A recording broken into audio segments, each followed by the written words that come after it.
অষ্টম শ্রেণীর গণিত প্রথম অধ্যায় নিয়ে কথা বলবো। তো প্রথম অধ্যায়ে আমরা উদাহরণ 2 যদি দেখি, তাহলে এখানে উদাহরণ 2 এর শুরুতেই বলছে যে সংখ্যাগুলোর পরবর্তী সংখ্যাটি নির্ণয় করো। তো এটা একটা প্যাটার্ন আকারে আছে। আমরা যদি এই প্যাটার্নের অর্থ খুঁজে, মানে এর অন্তর্নিহিত ব্যাপারগুলো খুঁজে বের করতে পারি, তাহলে এর পরবর্তী সংখ্যাটা আমরা খুব সহজেই খুঁজে পাবো। আমি যদি দেখি প্রথম সংখ্যাটা 1, পরেরটা 4, বইতে যদিও দেখা যাচ্ছে 3, 5, 7, এটা একটা সিস্টেম, কিন্তু আমি আর একটা সিস্টেমে অঙ্কটা করতে পারবো। সেটা হচ্ছে আমি যদি 1 এর স্কোয়ার করি, 1 এর স্কোয়ার করলে আমার রেজাল্ট আসে 1।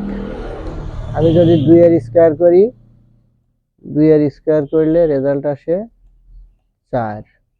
আমি যদি 3 এর স্কোয়ার করি, 3 এর স্কোয়ার করলে রেজাল্ট আসে 9। আমি যদি 4 এর স্কোয়ার করি, 4 এর স্কোয়ার করলে রেজাল্ট আসে হচ্ছে 16। অনুরূপভাবে যদি 5 এর স্কোয়ার করি, রেজাল্ট আসবে 25। তার মানে এই অঙ্কগুলো এমন ক্রম মেনটেন করছে যেটা হচ্ছে n এর স্কোয়ার। তার মানে আমি যদি n এর স্কোয়ার করি, nটা কি? n হচ্ছে পদ সংখ্যা। আমি যদি n এর স্কোয়ার করি, প্রথম পদের জন্য n এর মান 1। আমি যদি n এর স্কোয়ার করি, যদি 1, 4, তারপরে 9, তারপরে 16, তারপরে 25, এভাবে ডট ডট ডট, আমরা দেখতে পাচ্ছি এগুলো হচ্ছে n এর স্কোয়ার, মানে পদ সংখ্যার স্কোয়ার আকারে আছে। n এর মান প্রথম পদের জন্য 1, প্রথম পদের জন্য পদ n ইকুয়াল 1। অনুরূপভাবে দ্বিতীয় পদের জন্য n এর মান 2 হবে, দ্বিতীয় পদের জন্য n এর মান, দ্বিতীয় পদের জন্য n ইকুয়াল 2 হবে। তৃতীয় পদের জন্য n এর মান 3, 3 এর স্কোয়ার করলে 9। চতুর্থ পদের জন্য n এর মান 4, 4 এর স্কোয়ার করলে, পদের জন্য n এর মান 4, 4 এর স্কোয়ার করলে 16। পঞ্চম পদের জন্য n এর মান 5, 5 এর স্কোয়ার করলে 25। তাইলে এর পরের পদ নিশ্চয় ষষ্ঠ পদ, ষষ্ঠ পদের জন্য n এর মান হবে 6। তাহলে 6 এর স্কোয়ার করলে হয় হচ্ছে 36। তাহলে এর পরের পদ হবে হচ্ছে 36। সপ্তম পদের জন্য n এর মান 7, তাহলে n এর স্কোয়ার করলে 49। অষ্টম পদের জন্য, সপ্তম পদের জন্য 7 স্কোয়ার মানে 49। 36 এর পরের সংখ্যা হবে 49। অষ্টম পদের জন্য n এর মান 8, 8 স্কোয়ার মানে, তাহলে এর অষ্টম পদ হবে 64। নবম পদ হবে অনুরূপভাবে 9 স্কোয়ার মানে 81। দশম পদ হবে 10 স্কোয়ার মানে 100। এভাবে আমার যদি 1 লক্ষতম পদও বের করতে বলে, তাহলে আমি পারবো। তখন n এর মান হবে 1 লক্ষ, তার স্কোয়ার করলে যা হবে 1 লক্ষতম পদ হবে তত। এই অঙ্কটা এমন ছিল। এর পরের অঙ্কটা, তাহলে এটা হচ্ছে n এর স্কোয়ার। এইটা যে ক্রম মেনটেন করতেছে, সেই ক্রমটা হচ্ছে n এর স্কোয়ার। nটা কি? n হচ্ছে পদ সংখ্যা। আর এরা বইতে যেভাবে করছে এভাবে করলেও হয়, কিন্তু এভাবে করাটা, বেশি পদের মান যখন বের করতে বলে তখন এটা একটু ঝামেলা হয়, এই আর কি। তারপরের অঙ্কটায় আছে হচ্ছে 1, 5, 6, 11, 17, 28, এভাবে। আমরা যদি এই পদ থেকে এই পদের পার্থক্য দেখি, তাহলে পার্থক্য হচ্ছে 4। কিন্তু এই পদ থেকে এই পদের পার্থক্য যদি দেখি, তাহলে পার্থক্য হচ্ছে 1। আবার এই পদ থেকে এই পদের পার্থক্য যদি দেখি, এই দুইটার পার্থক্য যদি দেখি, তাহলে পার্থক্য হচ্ছে আবার 5।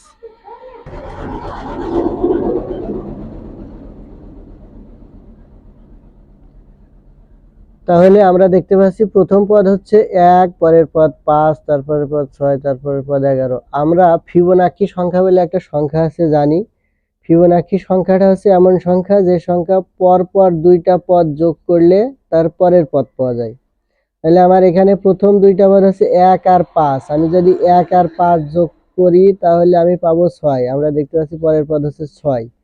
5 আর 6 যোগ করলে 11, তার মানে পরের পদ 11। 6 আর 11 যোগ করলে হয় হচ্ছে 17, তাহলে পরের পদ 17।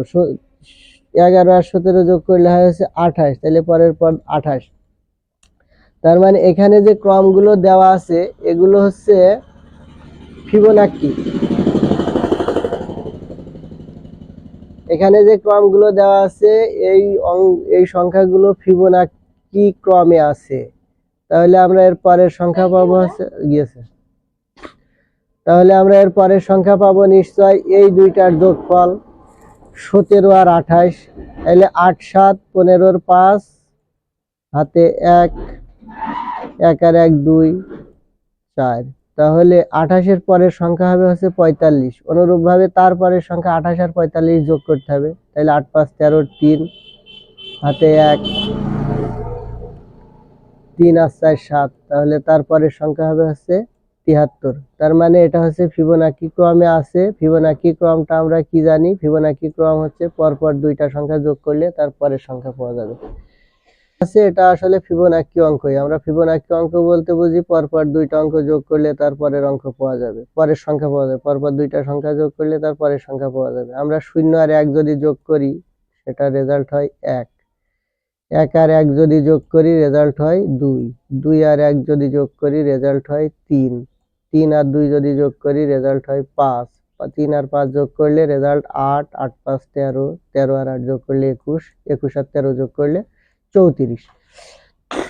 তার মানে এটা হচ্ছে ফিবোনাক্কি ক্রমে আছে। এখন যদি এর পরের সংখ্যাটা বের করতে হয় 34 এর পরের সংখ্যা, তাহলে 21 আর 34 যোগ করে যা হবে তাই। 34 এর পরের সংখ্যাটা যদি আমরা চাই তাহলে 21 আর 34 যোগ করে যা পাবো তাই হচ্ছে 34 এর পরের সংখ্যা। তাহলে 21 আর 34 যোগ করলে কত হয়? 4 আর 1 5, 3 আর 2 5। তার মানে 34 এর পরের সংখ্যা হচ্ছে 55। এবার 55 এর পরের সংখ্যা মানে 34 আর 55 যোগ করতে হবে। তাইলে 5 আর 4 9, 3 আর 5 8, 89।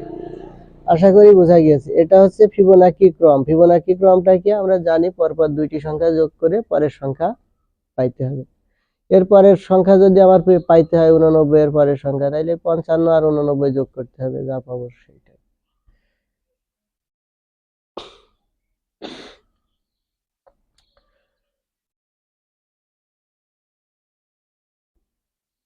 তো ফিবোনাক্কির পরে আছে হচ্ছে স্বাভাবিক ক্রমিক সংখ্যার যোগফল। আমরা স্বাভাবিক সংখ্যা চিনি, স্বাভাবিক সংখ্যা আমরা জানি, স্বাভাবিক সংখ্যাকে ন্যাচারাল নাম্বার বলে। ইংরেজি এন দ্বারা এটাকে প্রকাশ করা হয়, ক্যাপিটাল এন।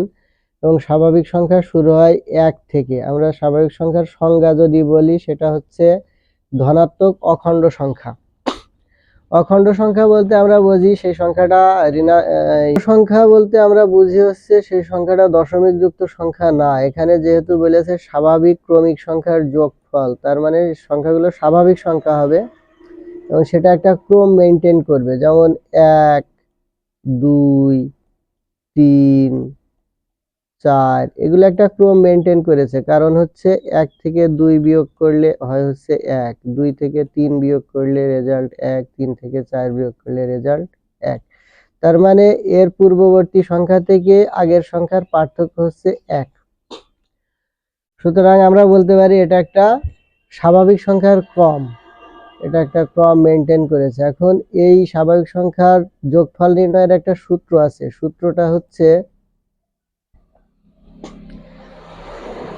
সূত্রটা হচ্ছে যোগফলকে যদি আমরা এস দিয়ে প্রকাশ করি, এস মানে সামিশন, সামিশন মানে যোগফল। যোগফলকে যদি আমরা এস দিয়ে প্রকাশ করি তাহলে সূত্রটা হচ্ছে প্রথম পদ যোগ শেষ পদ। শেষ পদ এটারে ব্র্যাকেট দিয়ে আটকায় গুণ পদ সংখ্যা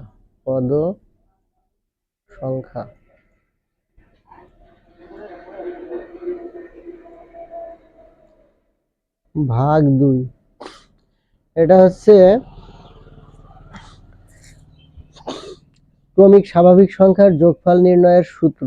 আমরা যদি অঙ্কটার দিকে খেয়াল করি, এখানে বলেছে 1 থেকে 10 পর্যন্ত ক্রমিক স্বাভাবিক সংখ্যার যোগফলগুলো নির্ণয় করে। তাহলে 1 থেকে 10 পর্যন্ত ক্রমিক স্বাভাবিক সংখ্যাগুলো কারা? 1 2 3 4 5 এভাবে ডট ডট ডট 10 পর্যন্ত। তাহলে আমরা যদি এই সূত্রে ফেলি, এখানে এস সমান কি হবে? প্রথম পদ আমরা যদি এই সূত্রে ফেলি তাহলে এস সমান প্রথম পদ হবে, এস সমান আমরা লিখতে পারবো প্রথম পদ হচ্ছে এখানে 1, প্রথম পদ 1 আর শেষ পদ হচ্ছে 10। কারণ 1 থেকে 10 পর্যন্ত সংখ্যা আছে 1 2 3 4 5 6 7 8 9 10, তাহলে 1 যোগ 10, আর এখানে পদ সংখ্যা মোট 10টা আছে। তার মানে এই একটা পদ সংখ্যা, এই একটা পদ সংখ্যা, এই একটা পদ সংখ্যা, এই একটা পদ সংখ্যা, এই একটা পদ সংখ্যা, এভাবে 10 পর্যন্ত গেলে মোট 10টা পদ সংখ্যা আছে। তার মানে গুণ 10 ভাগ 2, তাহলে 2 দিয়ে যদি আমি 10 কে কাটি হয় হচ্ছে 5। এখন 10 আর 1 যোগ করলে 11, 11 গুণ 5, তার মানে সমান সমান 11 গুণ 5 করলে হয় হচ্ছে 55। তাহলে প্রথম 10টি স্বাভাবিক সংখ্যার যোগফল হচ্ছে 55।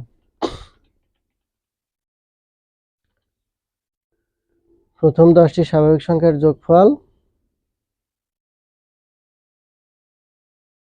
55।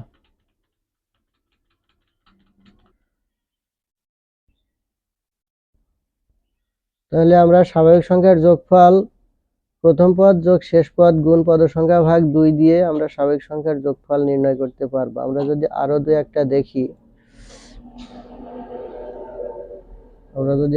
একটা দেখি, আমরা স্বাভাবিক সংখ্যার যে কোনো ক্রমিক স্বাভাবিক সংখ্যার যোগফল প্রথম পদ যোগ শেষ পদ গুণ পদ সংখ্যা, এই সূত্র দিয়ে খুব সহজে আমরা নির্ণয় করতে পারবো। প্রথম পদ যোগ শেষ পদ গুণ পদ সংখ্যা ভাগ 2, এখানে প্রথম পদ হচ্ছে কোনো ক্রমিক সংখ্যার প্রথম পদটা হচ্ছে প্রথম পদ, আর শেষ পদ হচ্ছে শেষ সংখ্যা হচ্ছে শেষের সংখ্যাটা, আর পদ সংখ্যা মানে ওই ক্রমে কয়টা পদ আছে টোটাল ভাগ 2।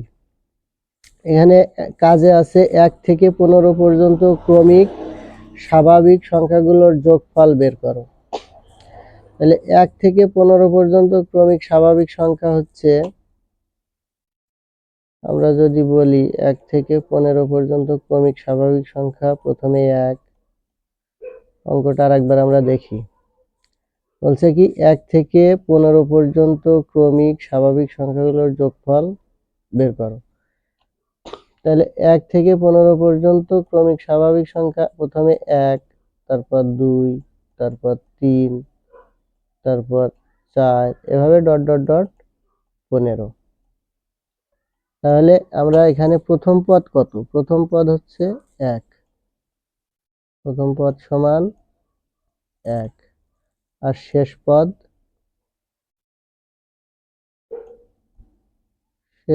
হচ্ছে 15, আর পদ সংখ্যা 1 থেকে 15 পর্যন্ত, তাহলে 15টা পদ আছে, পদ সংখ্যা 15। এখন আমি যদি সূত্রে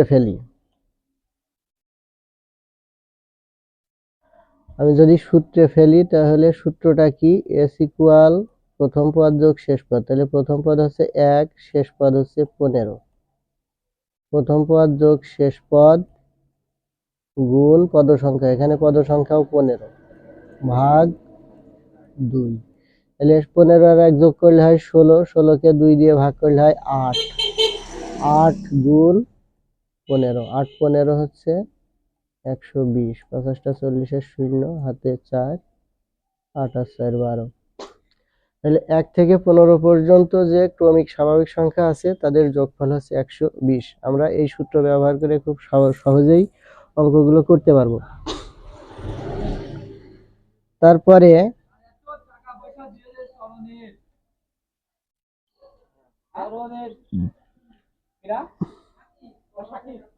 অনুরূপভাবে প্রথম 10টি বিজোড় সংখ্যার যোগফল, প্রথম 10টি বিজোড় সংখ্যা যে 1 3 5 7 9 11, এভাবে প্রথম 10টি বিজোড় ক্রমিক সংখ্যা, এবং একই সূত্র ব্যবহার করে